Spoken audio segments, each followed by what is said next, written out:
আপনি খুব বাজে একটা কাজ করছেন। মসজিদগুলোতে অধিকাংশ সভাপতি দেখবেন রিটায়ার্ড পারসন, এলাকার ধনী মানুষ, সারা জীবন ঘুষ খাইছে, খাইয়া টাকার মালিক হইছে। এই টাকার মালিক আমারে বলতে দিতে হবে তো, ঠিক কথা বলার জন্য তো আইছি। হ্যাঁ, আমি অধিকাংশ বলেছি, আপনি শুনেনি নাই কথা। হ্যাঁ, উনি তো শুনেই নাই, না শুনলেই এই কারণে তো মাহফিলে হুজুররা ওয়াজ করতে পারে না। আমি একবারও বলি নাই সব, আমি বলছি অধিকাংশ। আপনি ইন্টারফেয়ার করাটা মোটেও উচিত করেন নাই। আপনি আমার সম্পর্কে আপনার ধারণা থাকা উচিত। আপনি মাহফিলের মুডটাই নষ্ট করে দিলেন। আমি সব তো একবারও বলি নাই, আপনি কেন ইন্টারফেয়ার করলেন এখানে? সেই দিন কি আছে নাকি? আর আপনি খুব বাজে একটা কাজ করছেন।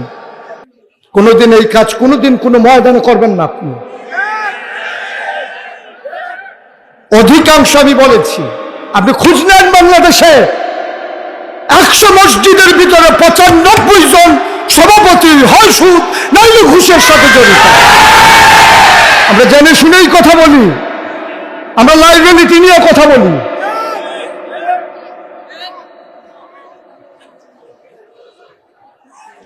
কয়জন ভালো মানুষ বাংলাদেশে আমার জানা আছে? পৃথিবীর ইতিহাসে এমন কোন ইতিহাস নাই সরকার বদলের পরে 313 জন মেম্বার অফ পার্লামেন্ট, যেই জায়গায় আমলা কামলা র্যাব গোয়েন্দা ঊর্ধ্বতন কর্মকর্তা সারা বাংলাদেশ থেকে একযুগে পালিয়ে যায়, পৃথিবীর ইতিহাস নাই, শুধু বাংলাদেশ।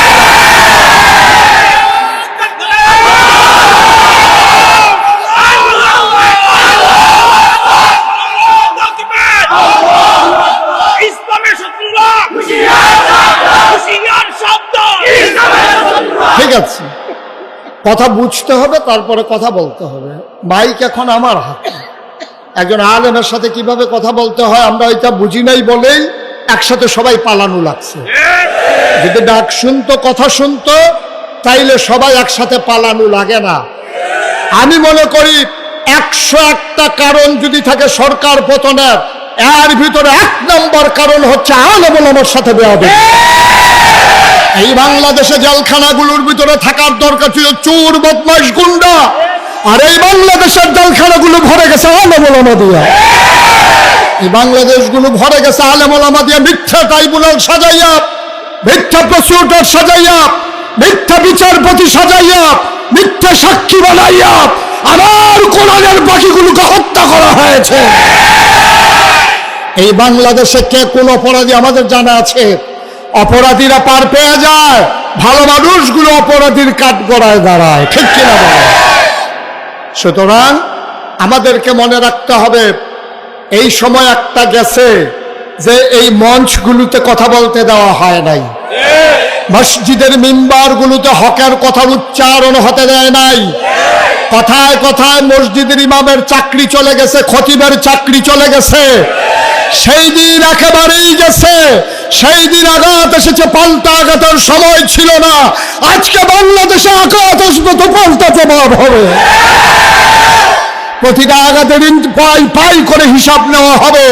এইভাবে আর ছেড়ে দেওয়া হবে না। আমাদের যেমন ওদের যেমন এটা বাবার বাড়ি, আমাদেরও বাবার বাড়ি। আমরা ভেসে আসি নাই, ওদের বাবার বাড়ি আর আমাদের মামার বাড়ি। ও সাতপুর তো আমার মামার বাড়ি না? এমন বিষয় না ভাই, আজব কারবার হচ্ছে এই বাংলাদেশে। অধপতনের একটাই কারণ, একটু চিন্তার বিষয়। আমার অনেক কষ্ট লাগে মনে হলে যে একটা দেশ থেকে এইভাবে গোটা একটা দল একবারে নিঃশেষ হয়ে যাবে, কথা বলার থাকবে না। কেমন কথা, আজব কথা। এ দেশের জন্য এটা দেশদ্রোহ, এটা ধ্বংস, এটা অধপতন, এটা লক্ষণ বেশি সুবিধার না। ভালো মানুষ আজকে রাজনীতিতে আর আসতে চাইবে না, ঠিক কিনা বলেন? ধ্বংস করে দিচ্ছে, সব শেষ হয়ে গেছে। তো যেই কথাটুকুন বলছিলাম, খুব মনোযোগের সাথে কথা শুনতে হবে, অর্থ বুঝতে হবে। আমার কথার গভীরতা কত এটা নিজে বুঝে হয় বুঝতে চাইবেন, নাহলে চুপ করে থাকবেন। আর আল্লাহ তাবারক ওয়া তাআলা এই দুনিয়ার ভিতরে মানুষ বানানোর পরে মানুষদেরকে এমনিই ছেড়ে দেন না। এই প্যান্ডেলে যারা আছি আমরা সবাই মানুষ। আমরা সবাই কি?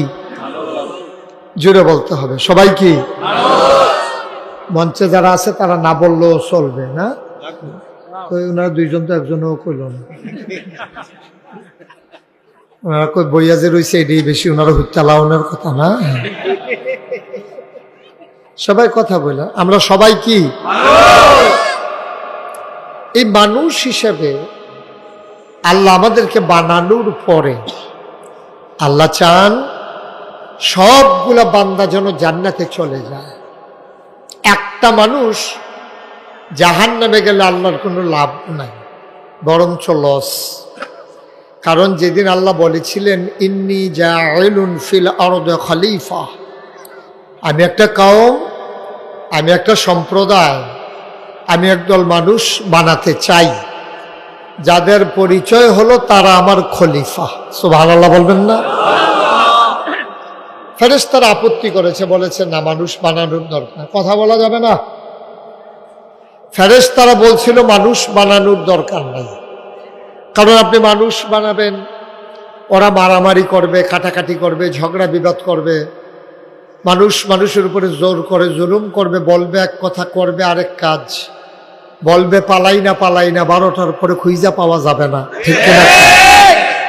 মানুষ বানাবেন এমনই করবে, ওরা মারামারি কাটাকাটি করবে, ওরা বোর্ডের বাক্স লইয়ে উঠটা দিব দৌড়। আছে নাকি নাই? নাই? আরে নাই, আছে। নাই যে বলছি এটার একটা কারণ আছে। কারণ আমি সানদিনে এক মাহফিলে যখন বলছি যে বুডের বাক্স লইয়ে উঠতে দিব দৌড়, দেখি সব মানুষ দাঁড়াই গেছে, কই হুজুর ফাও কথা কইেন না, এই ওয়াজ আর এখন চলে না। আমি বললাম কেন? কয় যে বাক্স লইয়া ওই যে আপনি কইছেন দৌড়াদৌড়ি এইসব এখন আর নাই। আমি বললাম নাই কেন? কয় হুজুর বুডের বাক্স লইয়া দৌড় দিব, কিন্তু বুডে দো নাই। 4-5 বছর আগের কথা আর কি। নাউজুবিল্লাহ বলবেন না? জোরে বলবেন না নাউজুবিল্লাহ? আমার আল্লাহ যখন বললেন মানুষ বানাতে চাই, ফেরেশতারা বলল দরকার নাই, তারা রক্ত বহাবে, ঝগড়া করবে, এই দুনিয়ার ভিতরে ফিতনা ফাসাদ তৈরি করবে। আমার আল্লাহ তাবারক ওয়া তাআলা তাদের কথা মানলেন না, বুদ্ধিপূর্ণ যুক্তিপূর্ণ জবাব দিয়ে দিলেন ইন্নী আ'লামু মা লা তা'লামুন,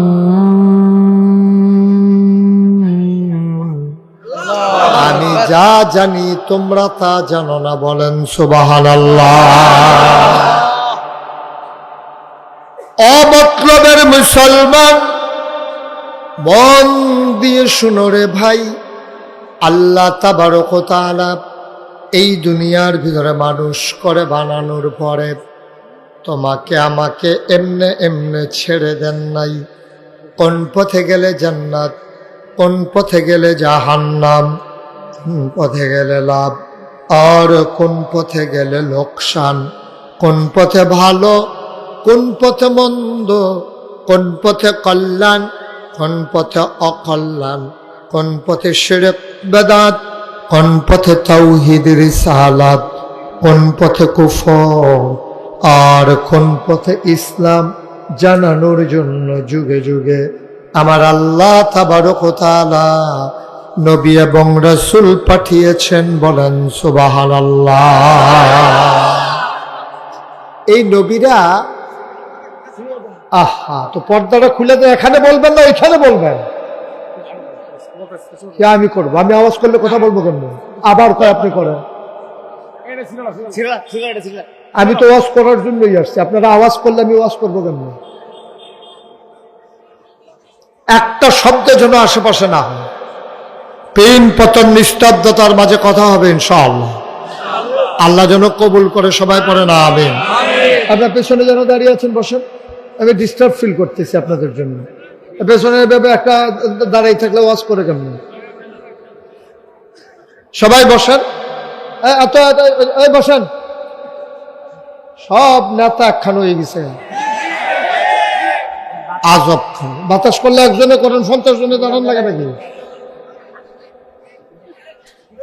আবার কই করতেছেন আপনি বাতাস?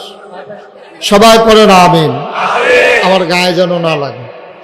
সবাই পড়েন আলহামদুলিল্লাহ।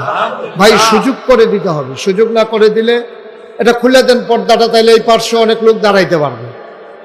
এটার জন্য তো আর আওয়াজ করার দরকার নাই। আবার এখান থেকে কথা বলে, আপনি তো বসেই আছেন, আপনার দরকার কি ওইখানে সন্তানি করা? উনি এখান থেকে এটা খুলে দেন, দরকার আছে ওনার এটা। আপনারা তো এই আয়োজনটা এভাবে কেন করলেন আমি বুঝলাম না কিছু।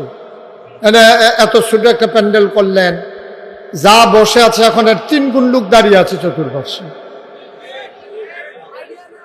এটা কিভাবে সম্ভব? আমি তো বিব্রত বোধ করতেছি, এত মানুষ দাঁড়াই থাকবে, আর ফাঁকে কথা বলা যায়? যে ওকে ফাইন, যা হওয়ার তা হয়ে গেছে, কিচ্ছু করার নাই, আমরা আর ভিতর দিয়ে কথা শুনতে হবে, কিছু করার নাই। বাস আইয়া পড়ছে ফেরিঘাটের মতো আর কি, লঞ্চ সাইডা দিতে আছে, হাতে বাটপাত দিয়ে লঞ্চ সাইডা দিতে আছে, তো রিফ্যাকেট করে লঞ্চ ছাড়া দেওয়ার উপায় নেই। ওই বুদ্ধি করে এই করা লাগবে। সবাই একটু ধৈর্য ধরে বসেন, 2 পাশের পর্দাগুলো খুলে দেন, আল্লাহ যেন কবুল করে। সবাই পড়েন আমিন। বন্ধুগণ, যেই কথাটুকুন বলছিলাম, আল্লাহ তাবারক ওয়া তাআলা মানুষ যেন হেদায়েত পেতে পারে, জান্নাতে যেতে পারে, আল্লাহওয়ালা হতে পারে, মানুষ যেন আল্লাহর মাকবুল বান্দা হতে পারে, এজন্য যুগে যুগে আল্লাহ নবী এবং রাসূল পাঠিয়েছেন। সুবহানাল্লাহ বলেন। সবাই শুধু এদিকে খেয়াল রাখবেন, হুজুর এদিকে। মাছের মতো নিষ্পলক নয়নে, খরগোশের মতো কান খাড়া করে কথা শুনবেন ইনশাআল্লাহ। একটা শব্দ যেন না হয়, আমরা দূরে শব্দ হোক, কাছে মঞ্চে যারা আছেন, বিনয়ের সাথে আমার মিনতি, আপনারা সবাই ধৈর্য ধরে ওনার চেয়ারটা একটু ঘুরাই দেন, ওনার চেয়ারটা আমার দিকে ঘুরাই দেন, আমার দিকে, এই ওনারটাও দেন। ওনার আমাকে দেখুক, দেখে দেখে কথা শুনুক। হ্যাঁ, ওকে ফাইন। সুবিধা হয়েছে না? হ্যাঁ, সুবিধা হয়েছে। সবাই কন আমিন, জোরে কন আরো জুড়ে, আর জুন্নাই মতলবের মানুষের বলেন মারহাবা। এখন নবী এবং রাসূল এসেছেন লক্ষ লক্ষ, এক এক নবীকে আল্লাহ এক একটা উপাধি দিয়েছেন, লকব দিয়েছেন, এক একটা বৈশিষ্ট্য দিয়েছেন, স্পেশাল কোয়ালিটি দিয়েছেন। যেমন আদম সফিউল্লাহ, নূহ আদমের সানি, ইব্রাহিম খলিলুল্লাহ, ইসমাইল জবিউল্লাহ, মূসা কালিমুল্লাহ, ঈসা রূহুল্লাহ, সুলাইমান নবীরে দিলেন রাজত্ব, দাউদ নবীরে দিলেন সুন্দর কণ্ঠ, ইউসুফ নবীরে দিলেন সুন্দর চেহারা। স্বাভাবিকভাবে প্রশ্ন জাগে, সব নবীরে সব দিলেন, আমার নবীরে কি দিলেন আমাদেরও জানতে মন চায়, ঠিক কিনা? সাহাবিন, তাবিন, তাবে তাবিন, উম্মাহাতুল মুমিনিন, আইম্মায়ে মুজতাহিদিন, আইম্মায়ে শরীয়ত, আইম্মায়ে তরিকত, সালফে সালিহিন, উলামায়ে মুতাকাদ্দিমিন, মুতামাক্খিরিন, ইমাম সাহেবান, মুফাসসিরিন কেরাম, মুফতিয়ানে আযম, সবাই মিলে কয় 1,24,000 বলো আর 2,24,000 বলো, সকল নবী এবং রাসূল মিলে যা আমার নবীজি একাইতা। মুসলমান মন দিয়ে শোনো, এই আল্লাহ তাবারক ওয়া তাআলা দুনিয়ার ভিতরে নবী দিলেন, মানুষের বিবেক দিলেন, আর জীবন বিধান সংবিধান কোরআন দিলেন। এই কোরআনুল কারীমে 21 পারায় একটা শেষ সূরা, সূরার নাম সূরা আহজাব, 73টা আয়াত, 9টা রুকু। আল্লাহ বলেন, ইয়া আইয়ুহান নবী, হে নবী, আত্তাকিল্লাহ, আপনি ভয় পাবেন শুধুমাত্র, কেবলমাত্র, একমাত্র আমার আল্লাহকে, ঠিক কিনা? এই কথা সব আল্লাহ বলছেন তার নবীকে। ইয়া আইয়ুহান নবী, হে নবী, আত্তাকিল্লাহ, আপনি দুনিয়ার কাউকে ভয় পাবেন না। র্যাব, গোয়েন্দা, বিজিবি, দলীয় ক্যাডার, মন্ত্রী, এমপি, কাউকে ভয় পাবেন না, ইত্তাকিল্লাহ, আপনি ভয় পাবেন শুধু আল্লাহরে। সুবহানাল্লাহ বলবেন না? মুফাসসিরিনে কেরাম কয়, যদিও আল্লাহ নবীকে ডেকেছেন, এখানে শুধু নবী উদ্দেশ্য নয়, কিয়ামত পর্যন্ত যত মানুষ এই দুনিয়াতে আসবে সবাইকে যেন আল্লাহ ডেকে বলেন, অমতলবের মানুষ শুনো শুনো শুনো, কাউকে ভয় পাওয়া যাবে না, আর কাউকে ভয় পেলে ইসলাম থাকবে না। ভয় পাবা কেবলমাত্র শুধুমাত্র একমাত্র আমার আল্লাহকে। বলেন সুবহানাল্লাহ। আপনি অন্তরে যদি দুনিয়ার ভয় থাকে, আপনি মসজিদের খতিব, আপনার অন্তরে যদি সভাপতির ভয় থাকে, সেক্রেটারির ভয় থাকে, আপনি তো সুন্দর ওয়াজ করতে পারবেন না। তো মসজিদের ভিতরে এই সভাপতি, বাংলাদেশের মসজিদগুলোতে অধিকাংশ সভাপতি দেখবেন রিটায়ার্ড পারসন, এলাকার ধনী মানুষ, সারা জীবন ঘুষ খাইছে, খাইয়া টাকার মালিক হইছে। এই টাকার মালিক আমারে বলতে দিতে হবে তো, ঠিক কথা বলার জন্যই তো আইছি। হ্যাঁ, আমি অধিকাংশ বলেছি, আপনি শুনেনি নাই কথা। হ্যাঁ, উনি তো শুনেই নাই, না শুনলেই এই কারণে তো মাহফিলে হুজুররা ওয়াজ করতে পারে না।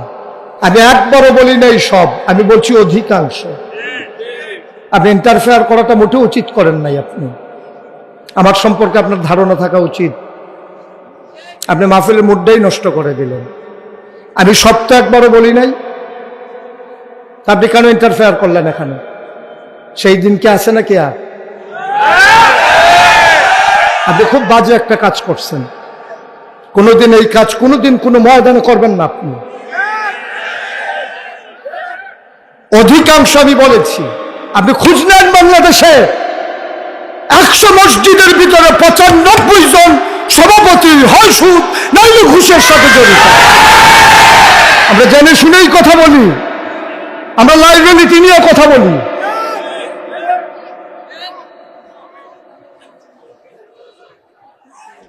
কয়জন ভালো মানুষ বাংলাদেশে আমার জানা আছে? পৃথিবীর ইতিহাসে এমন কোন ইতিহাস নাই সরকার বদলের পরে 313 জন মেম্বার অফ পার্লামেন্ট, যেই জায়গায় আমলা কামলা, র্যাব, গোয়েন্দা, ঊর্ধ্বতন কর্মকর্তা সারা বাংলাদেশ থেকে একযুগে পালিয়ে যায়, পৃথিবীর ইতিহাস নাই, শুধু বাংলাদেশ।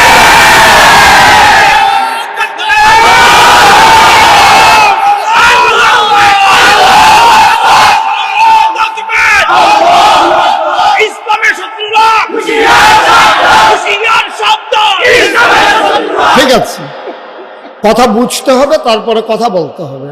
মাইক এখন আমার হাতে। একজন আলেমের সাথে কিভাবে কথা বলতে হয় আমরা ওইটা বুঝি নাই বলেই একসাথে সবাই পালানো লাগছে। যদি ডাক শুনতো, কথা শুনতো, তাইলে সবাই একসাথে পালানো লাগে না। আমি মনে করি 101টা কারণ যদি থাকে সরকার পতনের, এর ভিতরে 1 নম্বর কারণ হচ্ছে আলেম ওলামার সাথে বেয়াদবি। এই বাংলাদেশে জেলখানাগুলোর ভিতরে থাকার দরকার ছিল চোর, বদমাশ, গুন্ডা, আর এই বাংলাদেশের জেলখানাগুলো ভরে গেছে আলেম ওলামা দিয়া। এই বাংলাদেশগুলো ভরে গেছে আলেম ওলামা দিয়া, মিথ্যা ট্রাইব্যুনাল সাজাইয়া, মিথ্যা প্রসিকিউটর সাজাইয়া, মিথ্যা বিচারপতি সাজাইয়া, মিথ্যা সাক্ষী বানাইয়া আবার কোরআনের বাকিগুলোকে হত্যা করা হয়েছে। এই বাংলাদেশে কে কোন অপরাধী আমাদের জানা আছে? অপরাধীরা পার পেয়ে যায়, ভালো মানুষগুলো অপরাধীর কাঠগড়ায় দাঁড়ায়। ঠিক কিনা বলে?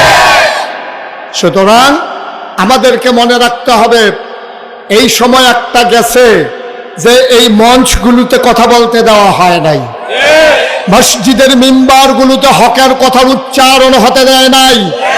কথায় কথায় মসজিদের ইমামের চাকরি চলে গেছে, খতিবের চাকরি চলে গেছে।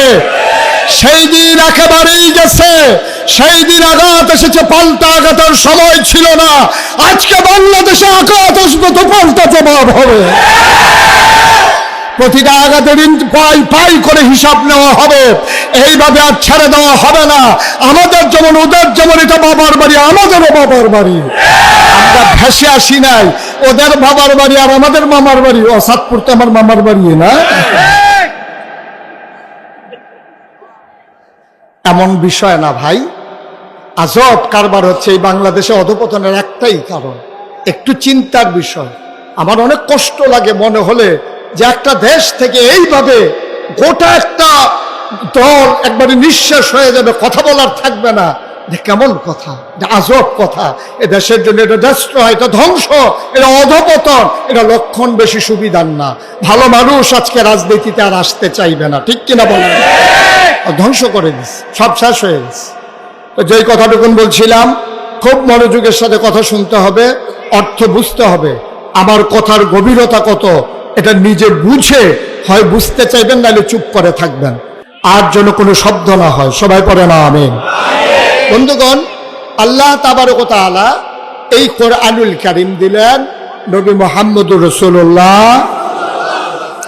নবীর নাম শুনলে কি পড়তে হয়? দুই একবার না বারবার, দুই একদিন না প্রতিদিন, দুই এক সপ্তাহ না প্রতি সপ্তাহ, দুই এক মাস না 12 মাস, দুই এক বছর না সারা জীবন আমরা পড়ব সাল্লাল্লাহু আলাইহি ওয়াসাল্লাম। ও মুসলমান, আল্লাহ কোরআনুল কারীমে 30 পারা 114 সূরা কত সুন্দর করে আল্লাহ জানিয়ে দিলেন। আল্লাহ সুন্দর করে বলে দিলেন, ইয়া আইয়ুহান নবী, হে নবী, আত্তাকিল্লাহ, আপনি ভয় পাবেন কেবলমাত্র, শুধুমাত্র, একমাত্র আমার আল্লাহকে, ঠিক কিনা? দুনিয়ার কোন মন্ত্রী, এমপি, উজির, নাজির, উপদেষ্টা, ওই যে বলছিলাম মসজিদ কমিটির সভাপতিকে ভয় পেয়ে যদি মসজিদের ইমাম কথা কয়, তাইলে আর ইসলাম থাকবে না, ঠিক কিনা বলেন? আমি কথা বলতে গেলে কোরআনে আমার বাবার বিরুদ্ধে চলে যান। আমার বাবা যদি অন্যায়কারী হয়, মনে করেন আমার বাবা যদি বেনামাজি হয়, তা আমি যদি আমার নামাজের কথা বলি, আমার বাবার পক্ষে যাবে না তো? এই জন্য কি আমি নামাজের কথা বলবো না? এটা বলে দেওয়া দরকার। এই এলাকার যারা মসজিদ কমিটির সম্মানিত সদস্যরা আছেন, ইমামকে ডাকাইয়া বলে দেবেন যে হুজুর, আপনি কোনোদিন কারো দিকে তাকাইয়া কথা বলবেন না, শুধু কোরআনের দিকে তাকাইয়া কথা বলবেন। এটা যার বিরুদ্ধে যায় যাক, এতে কিছু আসে যায় না, ঠিক কিনা? এতে যদি হয় তাহলে লাভ হবে জাতি, লাভ কিন্তু ইমাম সাহেব হবে না, লাভ হবে জাতি। ইমাম সাহেব বরঞ্চ কষ্ট করা লাগবে। এখন সভাপতি যখন বলে দিছে কোরআন সুন্নাহ মতো কথা বলবেন, এখন উনি ইচ্ছে করলে মন মতো কথা বলতে পারেন না। এখন কোরআন জেনে জেনে বুঝে বুঝে কোরআন অনুযায়ী কথা বলা লাগবে, এতে করে কষ্ট করা লাগবে। উনি জাতি বেঁচে যাবে, কোরআনের মৌলিক কথাগুলো, ফান্ডামেন্টাল ডিসিশনগুলো জাতি জেনে যাবে, তারা বুঝে ফেলবে এই কোরআনের ভিতরে কি আছে, ঠিক কিনা বলেন? দেখেন আল্লাহ তাবারক ওয়া তাআলা নবীজিকে কেন এই কথা বললেন যে ইয়া আইয়ুহান নবী আত্তাকিল্লাহ, আপনি ভয় পাবেন আল্লাহকে? কেন বললেন? নবী কি আল্লাহকে ভয় পেতেন না? নবী কি আবু জেহেলকে ভয় পেতেন? আবু লাহাবকে ভয় পেতেন? তারপরেও আল্লাহ কেন বলতেছেন হে নবী আপনি ভয় পাবেন আল্লাহকে? এটা বলার উদ্দেশ্য কি? বলার উদ্দেশ্য হচ্ছে আপনি যেই পথে দায়িত্ব পালন শুরু করেছেন, এই পথ কুসুমাস্তীর্ণ নয়, এই পথ ফুল বিছানো নয়, এ পথ কণ্টকাকীর্ণ, এ পথ কাঁটা বেছানো। এ পথে চলতে গেলে মখমলের এই বিছানা থাকবে না, লাল গালিচা থাকবে না, এই পথে ফুল বিছানো থাকবে না, এই পথে থাকবে কাঁটা, এই পথে থাকবে ঝড় ঝঞ্ঝা। এই পথে চলতে গেলে মামলা হবে, হামলা হবে, জেল জুলুম নির্যাতন হবে, প্রয়োজনে জীবন দেওয়া যাবে, ইমান দেওয়া যাবে না, ঠিক কিনা? এই জন্য আল্লাহ তার নবীকে রেডি করছেন। নবীকে বলছেন যে কুল, হে রাসূল আপনি বলুন, ইন্না সালাতি ওয়া নুসুকি ওয়া মাহইয়ায়া ওয়া মামাতি লিল্লাহি রাব্বিল আলামিন। দেখেন কিভাবে আল্লাহ রাব্বুল আলামিন তার নবীকে তৈরি করতেছেন। বলতেছেন হে নবী আপনি বলুন। বলেন যে বলেন আল্লাহ কি বলবো? বলেন ইন্না সালাতি, আমার নামাজ, ওয়া নুসুকি, আমার কোরবানি, ওয়া মাহইয়ায়া, আমার জীবন, ওয়া মামাতি, আমার মরণ, লিল্লাহি রাব্বিল আলামিন, কেবলমাত্র, শুধুমাত্র, একমাত্র আল্লাহ রাব্বুল আলামিনের জন্য, ঠিক কিনা কম? এটা দিয়ে রেডি করলেন যে আপনার মৌলিক সিদ্ধান্ত, আপনার নীতিগত সিদ্ধান্ত, আপনার হৃদয়ের অনুভূতি আপনি নিজেকে নিজে তৈরি করেন। আপনি বুঝাইয়া দেন আমার যা কিছু, আমার ব্যক্তি জীবন, আমার পারিবারিক জীবন, আমার সমাজ জীবন, আমার রাজনৈতিক জীবন, আমার ইন্টারন্যাশনাল রিলেশন, আমার ব্যক্তি, আমার স্ত্রীর সাথে সম্পর্ক, আমার সন্তানের সাথে সম্পর্ক, আমার বাবার সাথে মায়ের সাথে সম্পর্ক, প্রতিবেশীর সাথে সম্পর্ক, দেশের সাথে দেশের সম্পর্ক, লিল্লাহি রাব্বিল আলামিন, সকল কিছু শুধুমাত্র কেবলমাত্র একমাত্র আল্লাহ রাব্বুল আলামিনের জন্য। সুবহানাল্লাহ বলবেন না? এই আল্লাহ নবীকে যেটা শিখাইলেন এটার সাথে কি আমরা একমত? কথা বলেন একমত? আমার জীবন কার? আমার মরণ কার? সূরা তাওবার 111 নম্বর আয়াতে আল্লাহ আরো সুন্দর করে বলে দিলেন, ইন্নাল্লাহা ইশতারা মিনাল মুমিনিনা আনফুসাহুম ওয়া আমওয়ালাহুম বিআন্না লাহুমুল জান্নাহ। ও মতলবের মানুষ, শুনো শুনো শুনো, ইন্নাল্লাহা, নিশ্চয়ই আল্লাহ, ইশতারা, ক্রয় করে নিয়েছেন, কিনে নিয়েছেন, মিনাল মুমিনিনা, মুমিনদের কাছ থেকে, আনফুসাহুম ওয়া আমওয়ালাহুম, তোমাদের জান এবং তোমাদের মাল, বিআন্না লাহুমুল জান্নাহ, আর এর বিনিময়ে যা দিয়ে তোমাদের কাছ থেকে জানমাল কিনেছে তার নাম হলো জান্নাত। সুবহানাল্লাহ বলবেন? তাহলে এই জান কার? কথা বলেন, এই জান কার? এই মাল কার? এখন আমাদের কাছে আছে, বলতেছি আল্লাহর, হইল কেমনে? আল্লাহ বলছেন জান আর মাল যদিও তোমরা বিক্রি করছো, আমি আবার তোমাদের কাছে আমানত রেখেছি। এই জান তোমাদের কাছে আমানত, এই মাল তোমাদের কাছে আমানত। এখন যিনি জান আর মাল আমানত রেখেছেন, উনি যেই পথে চলে, যেই পথে চালাইতে বলেন, মাল আর জানকে ওই পথে চালানো, এইটাই যার কাছে আমানত রেখেছে তার দায়িত্ব। ঠিক কিনা বলেন? আমি যদি আমার এই খাতাটা উনাকে দিই, ওনার কাছে দেওয়ার পর আমি যদি বলি যে আপনি প্রতিটা পৃষ্ঠা আলাদা আলাদা করেন, তা আপনি হয়তো বলবেন, দেখছো হুজুর উনারে খাতাটা দিছে আর উনি পুরাটা খাতা ছিঁড়ে ফেলতেছে।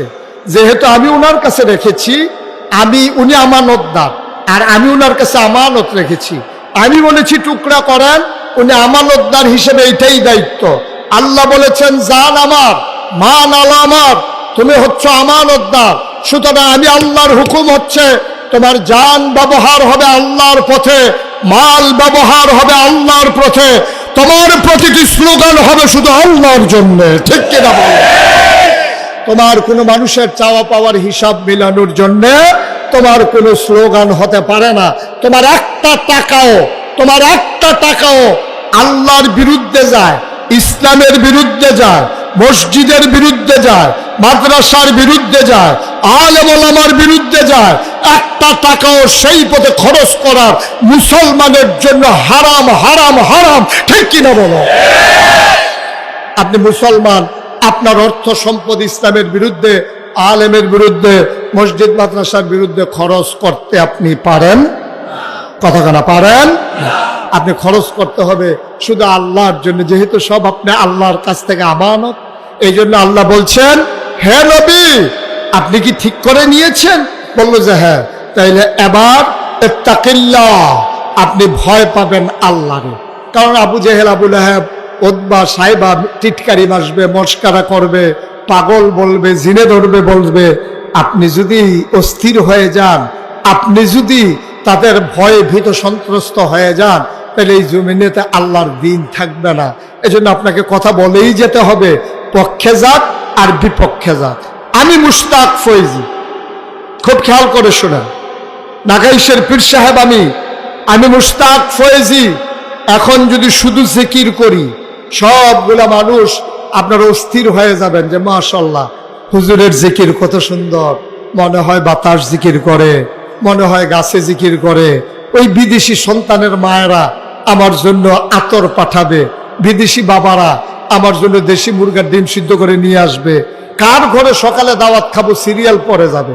আমি যদি কলমা শরীফের জিকির করি, সবাই মিলে খুশি, আমার প্রশংসায় পঞ্চমুখ। অথচ ১৫০০ বছর আগে নবী যখন সবাইকে ডেকে বললেন, কৌলু লা ইলাহা ইল্লাল্লাহ, তোমরা সবাই পড়ো লা ইলাহা ইল্লাল্লাহ, বলার সাথে সাথে কাফেরেরা খুশি না বেজার? তো মুশতাক ফয়েজি জিকির করলে হাদিয়া পাওয়া যায়, মাছের মাথাটা, গরুর কলজাটা, বিদেশি ফুতের টেহারা, প্রথম লাউডা টাহি মাছ দিয়া ভাপাফিডা দিয়া যা মন চায় কম্বলরা, হাদিয়ার অভাব নাই, টাকার অভাব নাই, সম্মানের অভাব নাই, দল মত নির্বিশেষে কই উনি একজন ভালো মানুষ। তাইলে নবীজি লা ইলাহা ইল্লাল্লাহ কইলে সবাই রাগ হয়, মুশতাক ফৈজি লা ইলাহা ইল্লাল্লাহ কইলে তো সবাই খুশি হয়। তাইলে বুঝতে হবে কুসকুস কালা হয়। তবে রেজাল্ট আছে সুবিধা মতো। নবীজি বিচার দিলেন কার দরবারে? কিসের বিচার দিছিলেন? ওই পাথর যে মারছিল, মনে আছে তো নাকি? হ্যাঁ, ঠিক আছে, ফাইন, সচেতন শ্রোতা।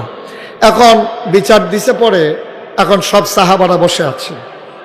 নবীজি চোখের পানি ছেড়ে দিয়ে কাঁদতেছেন, সাহাবারাও বসে আছেন। আল্লাহর নবীর মনটা খুব খারাপ, সাহাবারাদেরও মন খারাপ, আলাপ সালাপ করতেছে। হঠাৎ করে নবীজি বললেন ওয়ালাইকুম আসসালাম ওয়া রাহমাতুল্লাহ। সবাই অবাক বিস্ময়ে তাকে, কেউ তো সালাম দেয় নাই। নবীজি কেন বললেন ওয়ালাইকুম আসসালাম ওয়া রাহমাতুল্লাহ, কেন বললেন? এই সময় হঠাৎ করে সাহাবারা জানতে চাইলেন, ইয়া রাসূলুল্লাহ, কেউ তো আপনারা সালাম দেয় নাই, আপনি কার সালামের জবাব দিলেন? সুবহানাল্লাহ বলবেন না? আল্লাহর নবী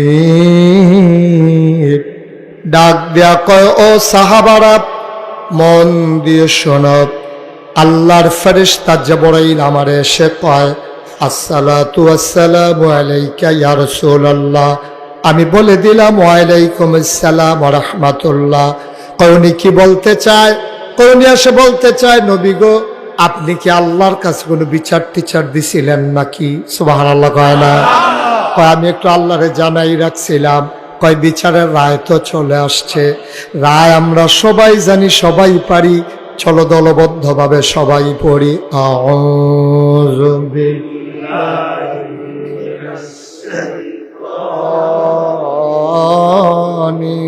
রাজিম বিসমিল্লাহ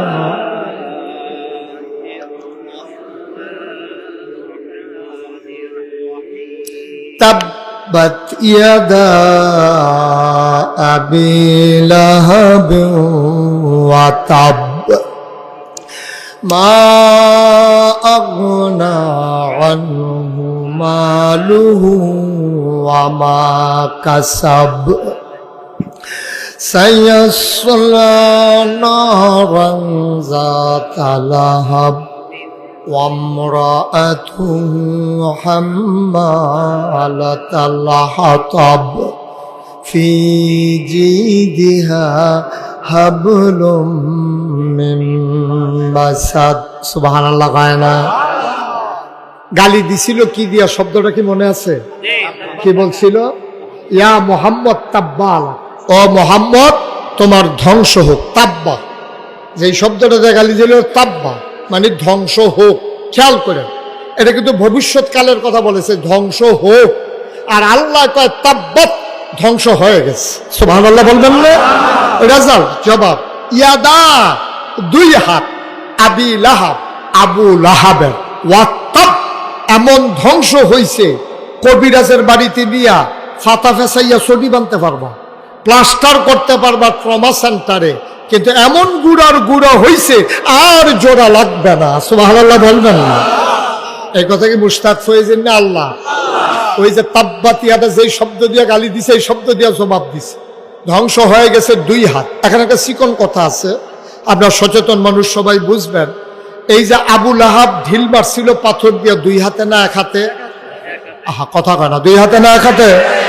তো ঢিল মারলো এক হাতে, আর আল্লাহ কইতেছে ধ্বংস হয়ে যাক দুই হাত। তাহলে আল্লাহর তো মাইক আছে দেখা যা ইচ্ছা তা কইব, এটা তো ঠিক না। এটা তো একটা বিচার হইলো, আল্লাহ তো ইনসাফ করে। তা এক হাত প্রয়োজনে ঘুরে ঘুরে করে লাও, প্রয়োজনে এক হাতের উপরে ট্রাক্টর যাও, প্রয়োজনে যা মনে তো হাতুরা দিয়ে ফিট হোক কাম লাগলে, কিন্তু দুই হাত ধ্বংস হবে কেন? ঢিল মারছে তো এক হাতে। সুবহানাল্লাহ কয় না? ঢিল মারছে কয় হাতে? তো ধ্বংস হবে দুই হাতে। এই কথা বললো কেন? মুফাসসিরিনে কেরাম কয়, তোমাদের বুঝ মতো আল্লাহ চলে না, আল্লাহর বুঝ সাংঘাতিক বুঝ। সফলাফান যখন ক্রিকেটের বল করে, ক্রিকেট খেলতে গিয়ে বোলার যারা, তারা যখন বল করে, ডাইন হাতে বল করে, বাম হাত কি গামছা দিয়ে শরীরের সাথে বাইন্ধা নেয়? আমার কথা না, বাইন্ধা নেয়? তো এই ডাইন হাতে বল ধরে রাখছে, এখন দৌড় দেওয়ার সময় কি করে? করে না কি করে না? এক হাতে বল মারে, আরেক হাতে হেইও কয়, ঠিক কিনা কও? এক হাতে বল করে আরেক হাতে জোর দেয়। আবুল আহাবে এক হাতে ঢিল মারছে, আরেক হাতে জোর দিছে। মাছ ধরুন্নার যেইবার ডুলারা হুন্নার এইবার, এই জন্য দুই হাত তামা তামা হয়ে যাবে, ঠিক কিনা? তাব্বাত ইয়াদা, ধ্বংস হয়ে যাবে দুই হাত। মুফাসসিরিনে কেরাম কয়, তোমরা তো যা শুনো তাই বুঝো, কিন্তু এই শব্দের ভিতরে আরো আছে। যদিও আল্লাহ বলেছেন ধ্বংস হয়ে যাবে দুই হাত, এই দুই হাতের ভিতরে আছে 6 হাত। কয় হাত? কথা না, কয় হাত? আমি এই হাতগুলার নাম বলবো আর আপনারা 1 2 গইনা যাবেন। হ্যাঁ, ডাইন হাত, কথা কয় না, ডাইন হাত, বাম হাত, দুনিয়া, আখিরাত, ছেলে মেয়ে বউ, সম্পদ। কয়টা হয়েছে? আবার আমরা করবো, হ্যাঁ, জোর আওয়াজ করে করবেন। ডাইন হাত, বাম হাত, দুনিয়া, আখিরাত, ছেলে মেয়ে বউ, সম্পদ। কয়টা হয়েছে? ঢিল মারছিল কয় হাতে? এখন টান দিছে কয়টা লইয়া? খেলা কার? মুসলমান। আবার যখন 6 হাতের কথা বলছে, মক্কার মানুষগুলা খুব দ্রুত বুঝে ফেলছে ওরা আরবি জানতো। আবুল আহাবের সঙ্গী সাথী নিয়া চায়ের স্টলের ভিতরে আড্ডা মারতে আছে। কি রে মোহাম্মদ রে যে ঢিল মারছিলাম কেমন হয়েছে? কয় ভাই সব গেছিল সুজে জোর কম, ভাবিরে কইন দুধ মুধ খাওয়াইতো, আপনার শৈল তো জোর কমা গেছে, ঢিল দই পর্যন্ত যায় নাই। আবুল আহাব কয় দিছিলাম তো জোরেই গেল না কেন বুঝলাম না। নবীর সাহাবাদের সামনে যখন আয়াত নাজিল হলো, সাহাবারা কয় ইয়া রাসূলুল্লাহ, এটা কি সবাইকে বলে দেব? কয় সবাইকে জানিয়ে দাও। এবার সাহাবারা দৌড়ায়, যারে পায় তারই কয়। আবুল আহাব যে গালি দিছিল জবাব আসছে। গিয়া দেখে আবুল আহাব আড্ডা মারতে আছে। সাহাবা গিয়া কয় লাহাব ভাই সাহেব, জবাব তো চলে আসছে। কয় কি বলছে তোমাদের আল্লাহ? কয় তাব্বাত ইয়াদা আবি লাহাব ওয়া তাব। এই কথা যখন আবুল আহাব শুনছে, উঠটা দিছে দৌড়। আবুল আহাব আরবি বুঝতো নাকি বুঝতো না? তখন আবুল আহাব উঠটা দিছে দৌড়। তো যখন নেতা দৌড় দিছে, এখন কর্মীদের তো হুঁশ নাই। এখন কর্মীরা দৌড় দিয়ে গিয়া ধরছে, ধরে আপনি আমাদের নেতা না, আপনি যদি হেলিকপ্টার উঠটালান আমরা কি উপায়?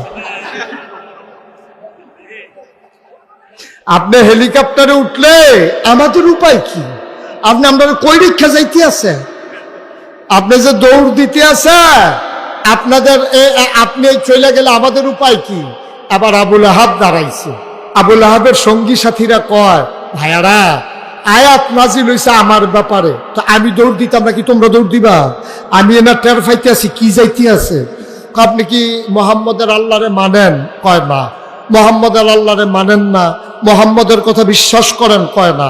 তো মোহাম্মদের আল্লাহরেও মানেন না, মোহাম্মদের আল্লাহর কথা বিশ্বাসও করেন না, তো মোহাম্মদের আল্লাহ যা কইছে এটা নিয়ে আপনি ভয় পাইছেন কেন?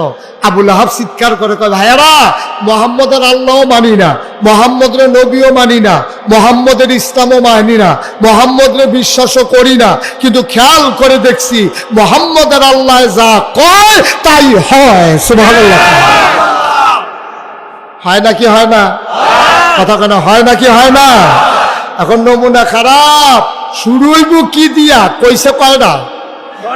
কথা কেন কয় না? এখন আবুল আহাব শুধু টেনশন করতেছে, শুরু জানি হয় কি দিয়া? আল্লাহ কই শুরু করাম তোর বউ এড়ে দিয়া। ঘরে ঘরে যখন আগুন লাগাইতাম টের পাইবা সংসার কি জিনিস। শুরু করাম তোমার বউ এড়ে দিয়া। আবুল আহাবের বউটা ছিল জঘন্য, নগণ্য না জঘন্য? সাংঘাতিক খারাপ মহিলা ছিল। এরকম খারাপ মহিলা বাংলাদেশে আছে নাকি নাই? নাই, ছিল। আছে, ছিল, আছে। আপনারা মতলব ওয়াজ করে কোনো মজা পাইলাম না। দাউদ কান্দি ওয়াজ করে মজা। আমি যখন কইছি এরকম খারাপ মানুষ আছে নাকি নাই, এক বুড়া বেড়া ফাল দিয়া কয় হুজুর আমরা ঘরে আছে। তোমার এটা কইতে কইছি হেন ঘরের কথা হেন, তুমি ঘরের কথা বাইর করছো কেউ? তা হুজুর আর বাসাম 5 বছর, তাই আমার আংরা বানাই লিছে তাই। আর হকলবেলা কইয়া দিয়া মইরাছে গিয়ে ডাক বালা। এরকম অসভ্য আছে নাকি নাই? আছে না ছিল? হ্যাঁ ঠিক আছে। মার হাবা কয় না রে, জোরে কয় না মার হাবা। আবার আবুল আহাবের বউটা ছিল খুব খারাপ মহিলা। এই যে উনি উঠছে কেন? বসেন, ওইঠান না, একটু আর সামান্য একটু, সময় তো শেষ, আর সামান্য একটু বসেন, শেষ করে দিচ্ছি ইনশাআল্লাহ। মাহফিলে উঠার দুইটা সিস্টেম আছে। আপনি যদি মাহফিল থেকে উঠতে চান, শুধু একটা বাচ্চা লই আইবেন, এই তারে দেখাইয়ে উঠতে লাগবেন, কান্দে না যাইতেছি দাঁড়া, তোদের সরষে তো কাম। আর এই মোবাইলটারে ধরে এমন ভাবে একটা ভাব করবেন জরুরি ফোন আইছে বিদেশি। এই দুটাই ফাও, এই দুইটাই ফাও। আল্লাহ যেন মাফ করে, সবাই কোন আমিন। তা আবুল আহাবের বউয়ের কথা মনে আছে তো? ভালো না খারাপ? নগণ্য না জঘন্য? সাংঘাতিক খারাপ। এই মহিলা জঘন্য, রাস্তার ভিতরে কাটা বিছাই রাখতো, সারা রাত অপেক্ষায় করত নবীর পায়ে কখন কাটা বিঁধবে। এই মহিলা অপেক্ষা করত নবীর দিকে, এই দরজা দিয়া বের হইলে কাটা যখন বিঁধত, নবী যখন উফ বলে চিৎকার করত, খিলখিল করে চাচিয়ে হাসি দিয়া জানালা বন্ধ করত, নবীর কলিজা ফেটে যেত। নাউজুবিল্লাহ বলবেন না? আল্লাহ কই শুরুই বইডারে দিয়া। এখন আয়াত যখন নাজিল হইছে, তাব্বাত আবি লাহাবেও ওয়া তাব, এই আয়াত আবুল আহাবের বউ শুনছে। রাগ কি কমছে না বাড়ছে? আল্লাহর দর খুঁজা ফাটা মোহাম্মদ নবীজির তো পাওয়া যায়। এই লোক, এই মহিলা করছে কি, এক দাও লইয়া রাস্তা দিয়ে ঘুরতে আছে, আর যারে পায় তার এই জায়গায় মোহাম্মদ রে দেখছো, কই দেখছি এই রাস্তা, এই রাস্তাত গিয়ে জায়গায় মোহাম্মদ রে দেখছো, কই দেখছি এই রাস্তা। এখন এই মহিলা ঘুরতে ঘুরতে খুব টায়ার্ড হয়ে গেছে। তার ভিতরে হঠাৎ করে দেখে যে এই আবু বকর আর নবীজি রাস্তা দিয়ে হাঁটতেছে। এমন সময় আবু বকর দেখছে যে আবুল আহাবের স্ত্রী দাও নিয়ে আসতেছে। আবু বকর চিৎকার করে কই, ইয়া রাসূলুল্লাহ সর্বনাশ, আবুল আহাবের বৌদা আসতেছে দাও নিয়া, আপনারে পাইলে তো দুই টুকরা করে ফেলবে। নবীজি মুস্কে হাসি দিয়া কয়, আবু বকর তোমারে দেখবে, আবুল আহাবের স্ত্রী আমারে দেখবে না। সুবহানাল্লাহ বলবেন না? খেলা কার? ঠিক ঠিক আইসা নবীজি আর আবু বকরের সামনে দাঁড়াইয়া আবুল আহাবের স্ত্রী আবু বকরকে জিজ্ঞেস করে, এই তোমার লগেরটা কো, লগেরটা কো? নবীজি মুস্কি মুস্কি হাসে, পাশে দাঁড়ানো, আইয়া জিজ্ঞাসা তোমার লগেরটা কো? আবু বকর মনে মনে কয়, দেখে না, লগে দিয়ে তো দাঁড়িয়ে দিচ্ছে। সুবহানাল্লাহ বলবেন না? চলে গেছে। পরে আবার এই মহিলার রাগ তো সারাটা দিন মোহাম্মদ রে খুঁজছে, নবীজিরে তালাশ করছে, পায় নাই। মহিলা সাংঘাতিক রাগ হইয়া সন্ধ্যার সময় জঙ্গলে চলে গেছে, লম্বা এক রশি নিয়া গাছের কাটা কাটার জন্য, যে নবীর রাস্তা আবার বেছাবে। আজকে চলে গেছে একবারে গভীর জঙ্গলে, বড় বড় লম্বা লম্বা সুজা সুজা কাটা কাইটা সবগুলোর একটা বস্তা বাঁধছে, রশি দিয়া বান দিছে।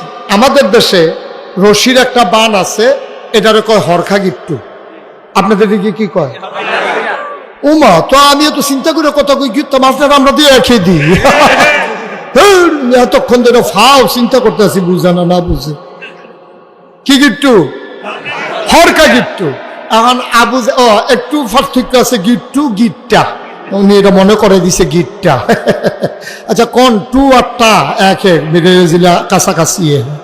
তো হরকা গিট্টু দিয়া এখন কাটাগুলারে যখন মাথায় উঠাবে, জঙ্গলের ভিতরে তো কোনো মানুষ নাই। এখন মহিলা যখন বোঝা উঠাইতে গেছে, খুব খেয়াল করেন, চিকন কোথায় এসে পড়ছি আমরা, মাহফিলের শেষের দিকে এসে পড়ছি। এখন যখন বোঝা উঠাইতে গেছে, দেখে ওজন বেশি হয়ে গেছে, উঠাইতে পারে না। আচ্ছা মতলবের মানুষ, সচেতন মানুষ, আপনারা বলেন তো, যখন আমরা দেখব যে কোনো মানুষ নাই ধরে উঠাই দেওয়ার মতো, বোঝাটা ভারী হয়ে গেছে, আমরা হলে কি করতাম? একটু কমাই নিতাম। Thank you. আমরা কি করতাম? কমাইতো না তো, ইয়া বেশি তো। কি বেশি?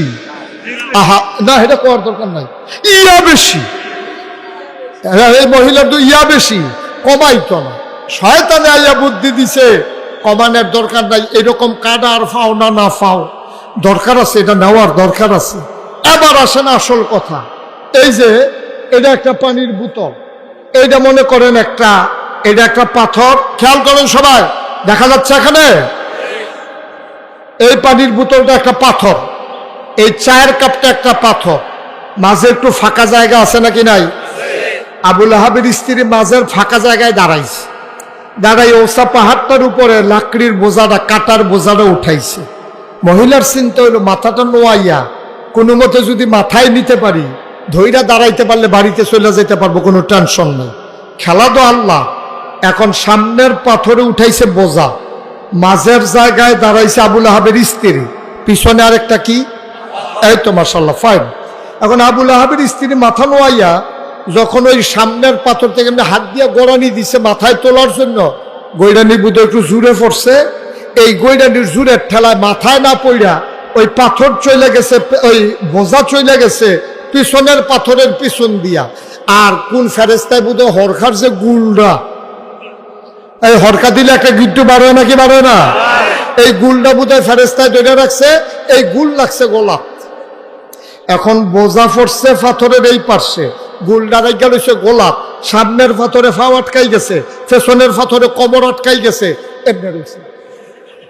দুই তিনটা আওয়াজ করে তাই নাই, দুই তিনটা আওয়াজ করছে। যখন বোঝাটা গলার ভিতরে গিয়ে রশিটা আটকাইছে, ফাঁসি হয়ে গেছে না, এখন উল্টায় না তো সামনের পাথরের জন্য, শুয়ে যায় না পেছনের পাথরের জন্য, দুই তিনটা আওয়াজ করে তাই। খেলা কার? কথা কেন? খেলা কার? কি খেলা? আল্লাহর। আল্লাহর খেলা দেখছেন? নবী জাগে নাই, নবীর কোনো সাহাবা যায় নাই, সেই জায়গায় যদি কোনো মুসলমান থাকতো তাহলে মুসলমানকে ওরা কচু কাটা করতো। আল্লাহ বলছে তোমাদেরকে দোষী করাবো না, আমার ফয়সালা আমি নিয়ে নেব, আমার খেলা আমি খেলে দেব, তোমাদের চিন্তার দরকার নাই। চিৎকার দিয়ে যখন দেখছে যে নাই, সন্ধ্যার পরে আবুল আহাব যখন ঘরে গেছে, ঘরে গিয়ে দেখে স্ত্রী নাই, ঘরে গিয়ে দেখে কি নাই, ঘরে গিয়ে দেখে বউ নাই, স্ত্রী নাই, পড়ে গেছে পেরেশানিতে। যারে পায় তারই জিগায় ভাই তোরা ভাবিরে দেখছ? কয় না। তোমরা ভাবি গেল কই দেখছো না কেউ? একজনে কয় একটু আগে দেখছি দাও লইয়া রশি লইয়া জঙ্গলের ভিতরে গেছে, গিয়া সেরা না রশিদা কি গিট্টু দিছে। এই এলাকায় ওয়াজ করে সুবিধা হইল আপনারা হরখা গিট্টু চিন্না লাইছেন, আমি কক্সবাজার মাহফিলও গিয়া কইছি হরখা গিট্টু ছাইয়া রইছে। আমি কই ভাই এমনি দিয়া সেরা, এমনি যে উল্টাইয়া দেয় একটু যে গুলের মতো বারো হেইডা আর কি, এ চাইয়েই রয়েছে, বুঝাইতে আমি পারতাছি না। ফাঁসের সভাপতি হইল ফাজেল মাদ্রাসার প্রিন্সিপাল, ওনারে কইলাম ভাই এই হরখা গিট্টুটা কারে কয়, আমি তো বুঝাইতাম পারতাছি না, আমার কথা তো তারা বুঝে না, আপনি একটু তারারে বুঝাইয়া কন। এবার আমার দিকে হাসি দিয়া চাইয়া কয় আমি বুঝলে না তারারে বুঝাইতে, আমি কি বুঝছি কিচ্ছু?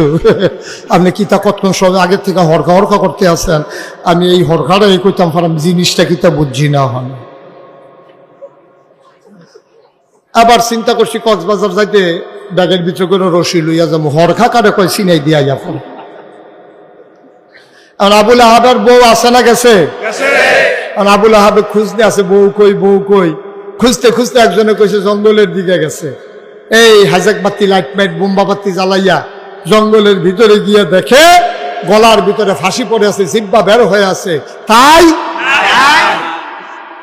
আবুল আহাবের স্ত্রী যখন মারা গেছে, আবুল আহাবের কাছে আইসা লোকজন বলতেছে ভাই সাহেব ভাবিরে পাওয়া গেছে। কই পাইছ? কই জঙ্গলের ভিতরে লাকড়ির ফাঁসি লেগে মারা গেছে। আবুল আহাবে চিল্লান দেয়া কয় লাকড়ি টাকড়ি কিচ্ছু না রে, তাব্বাত ইয়াদা, তাব্বাত খেলা হইল আল্লাহ।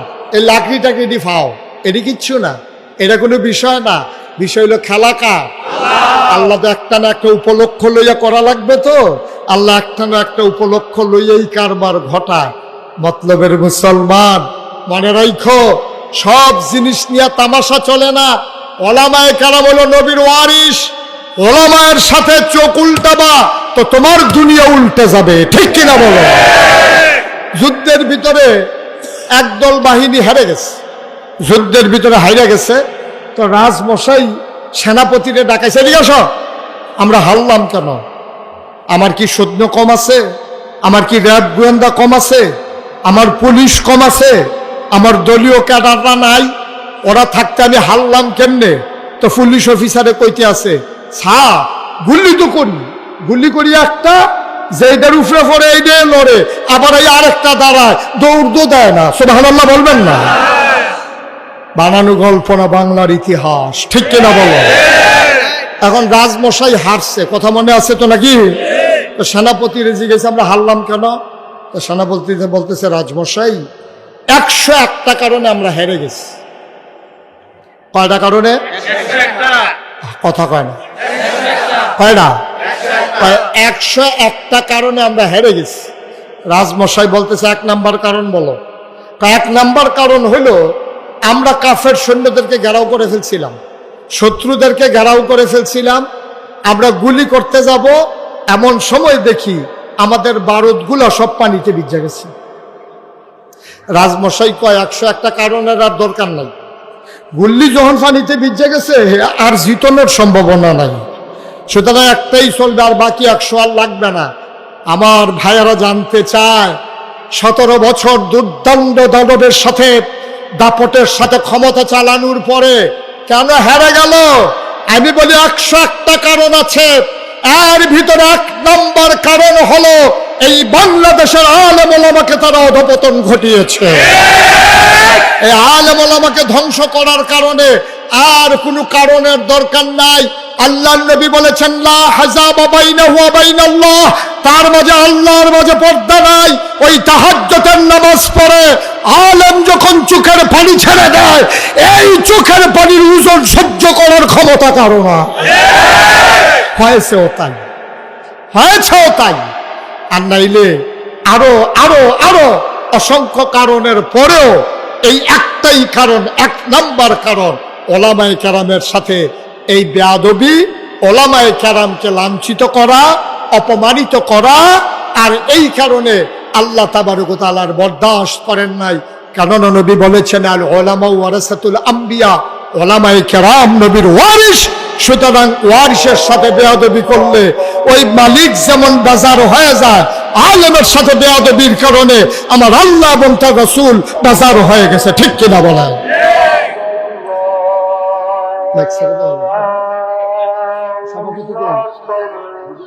হুজুর কই?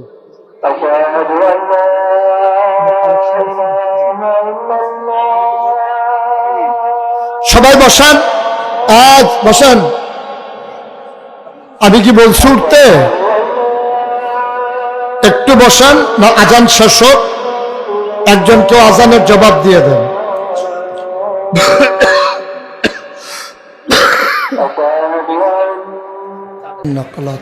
জি, সবাই পড়ি আলহামদুলিল্লাহ। আমাদেরও কথা গুছিয়ে নিচ্ছি। আমি কর্তৃপক্ষকে বলেছিলাম যে বলে যদি নামাজটাকে 15 মিনিট অথবা আধা ঘন্টা পেছনে নেওয়া যেত তাহলে আমাদের জন্য সুবিধা ছিল। যেহেতু আজান পড়ে গেছে, এখন এটা সমাজে বিভ্রান্তি ছড়াবে। আমরা কথা তো গুছিয়ে এনেছি, তবে আমি আপনাদের সাথে ওয়াদাবদ্ধ। এত দূরে, যদিও মতলব চাঁদপুর কাছাকাছি, আমার জন্য একটু দূরে হয়ে যায়, আমার জায়গাটা ব্যাকওয়ার্ড। আমি সেই 1:30টার দিকে রওনা করেছি। আমার আস্তে আস্তে, এই ছেলে বসো, আমার একটু দেরি হয়ে গেছে। রাস্তার ভিতর প্রচণ্ড জ্যাম, ওই রাস্তাটাতে মাঝে মাঝে নারায়ণপুর, তারপরে নায়ের বাজার, ওইগুলোতে প্রচণ্ড জ্যাম পড়ে, তো ওখানে আমার সময় একটু কিল হয়ে গেছে। তা আমি আবার একটু বলতে পারি আমি আবার আসবো ইনশাআল্লাহ। না এই যে কইলাম, আপনারা যদি কোন দাওয়াত দিলেন, অত তো খাইছি ধরো, যদি দাওয়াত দেন আর কি, ইনশাআল্লাহ আমি আবার আসবো, যত দূরেই হোক।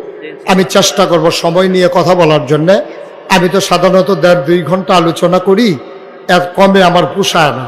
মানুষকে একটা জিনিস বুঝাইতে গেলে একটু সময় নিয়ে, এটা তো আর আমার প্রফেশন না।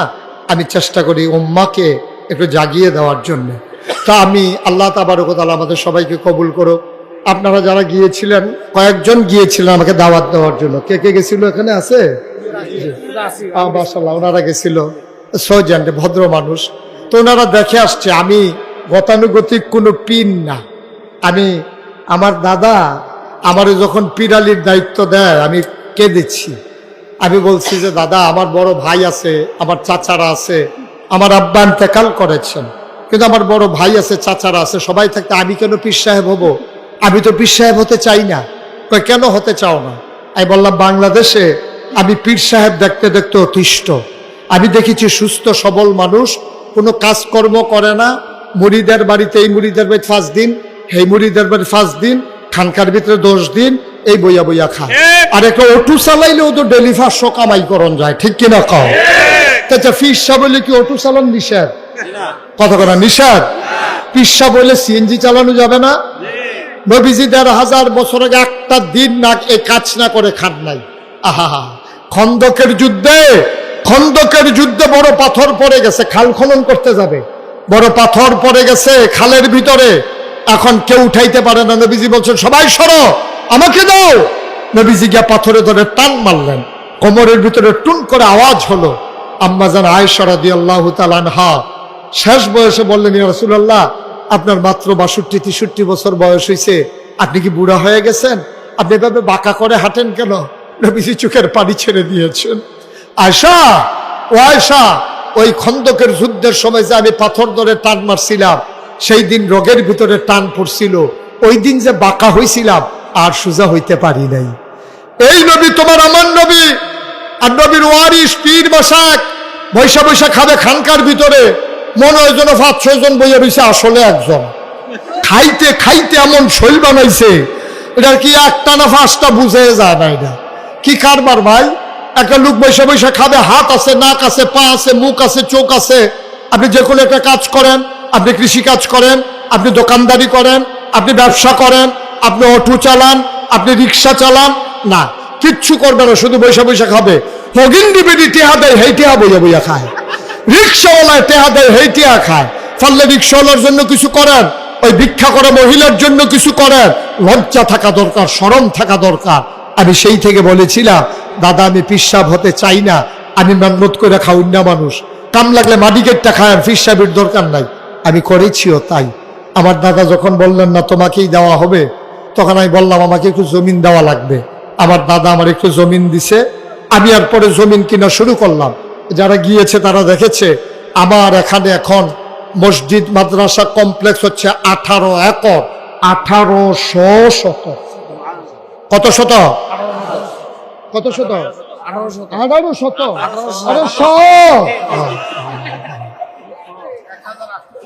Yes, fine.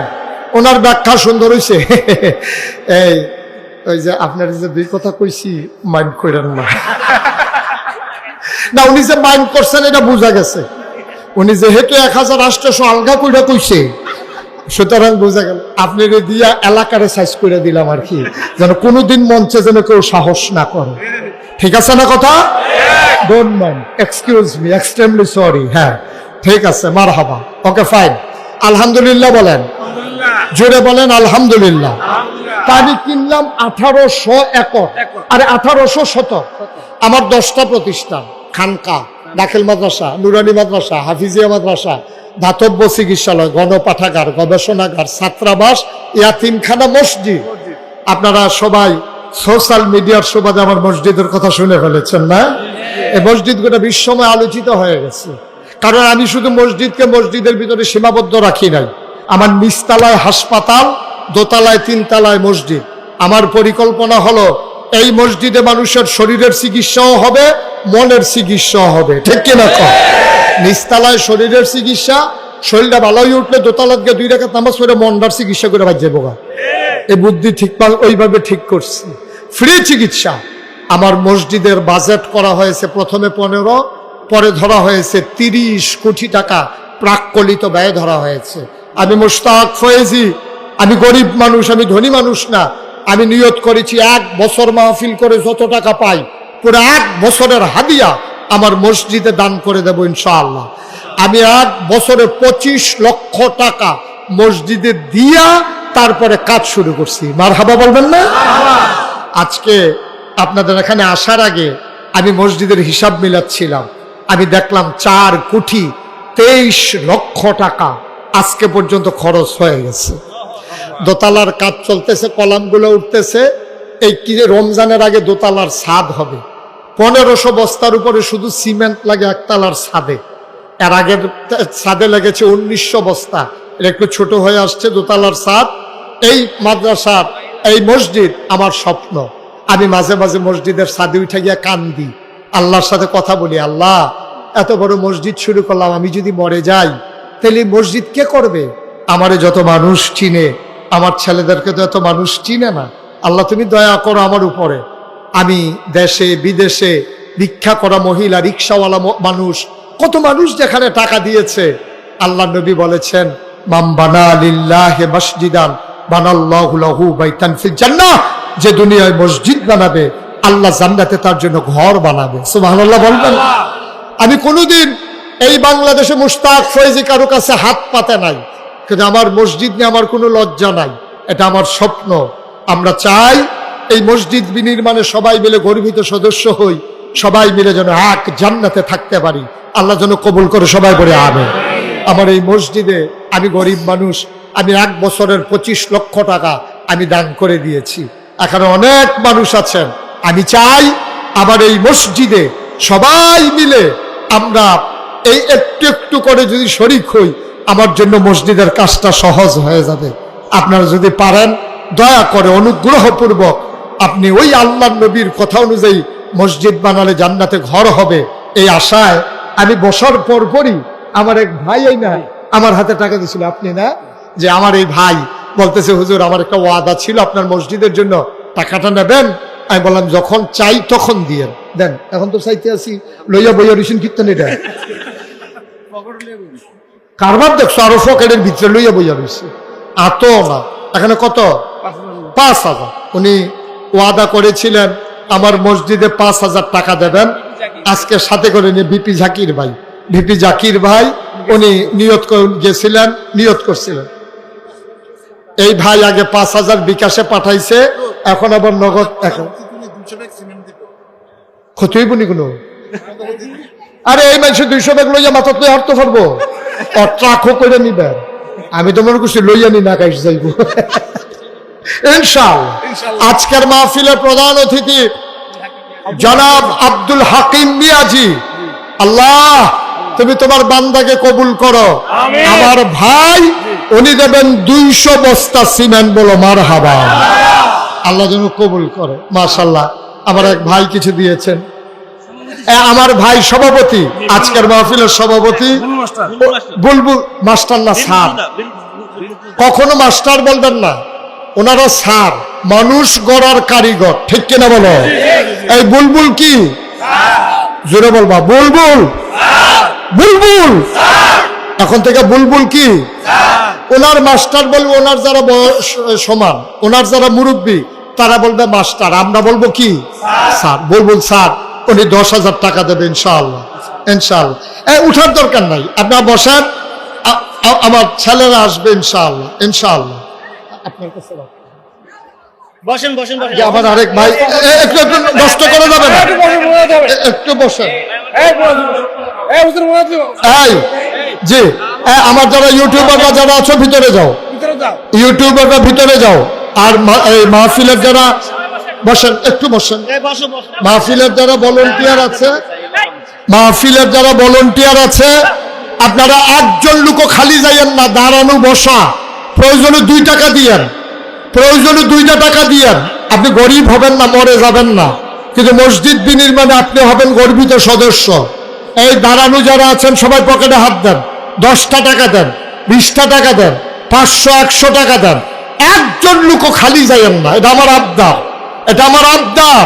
আপনি 500 টাকা দেন, আল্লাহ আপনাকে মারবে না। এই যে আমাদের প্রধান অতিথি আমাদের মিয়াজি সাহেব না,